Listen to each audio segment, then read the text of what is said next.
sur l'éolien comme sur le reste. Ce qu'on constate, c'est un retard considérable, un retard global sur nos objectifs climatiques si on veut atteindre les objectifs de l'accord de Paris, un retard massif sur le développement des énergies renouvelables, rien que si on voulait se conformer aux objectifs qui sont assignés à l'échelle européenne, un retard sur les financements pour cela, et pour ce qui concerne évidemment l'éolien en mer, un retard sur notamment la publication de l'appel d'offres numéro 10, même si ce n'est pas le seul retard.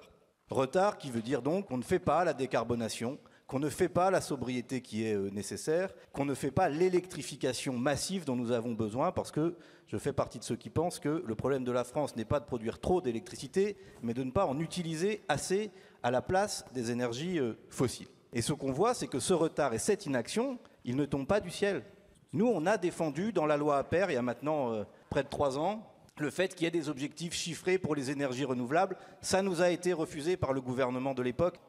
Quand est venue la discussion sur la loi Grémillet, on a voulu mettre dans cette loi des objectifs chiffrés de développement des énergies renouvelables qui n'étaient pas ceux que nous visons, c'est-à-dire 100% d'énergie renouvelable à 2050. En gros, on s'alignait sur ce que proposait le gouvernement. Franchement, vous ne pouvez pas dire qu'on ne fait pas d'efforts, hein. Et sitôt arrivé en séance, patatras, tout est supprimé, tous les objectifs que nous mettons sur l'éolien en mer, sur l'hydrolien, toutes les propositions que nous faisons sur l'éolien terrestre ou sur le photovoltaïque sont refusées, rejetées par l'ensemble du bloc central. Il faut changer radicalement de méthode.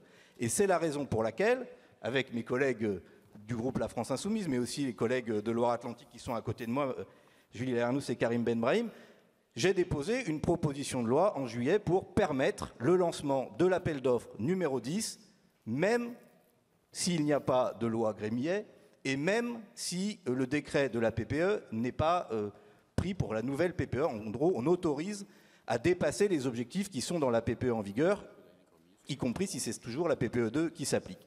Cette proposition de loi, elle est là, elle existe, elle est déposée.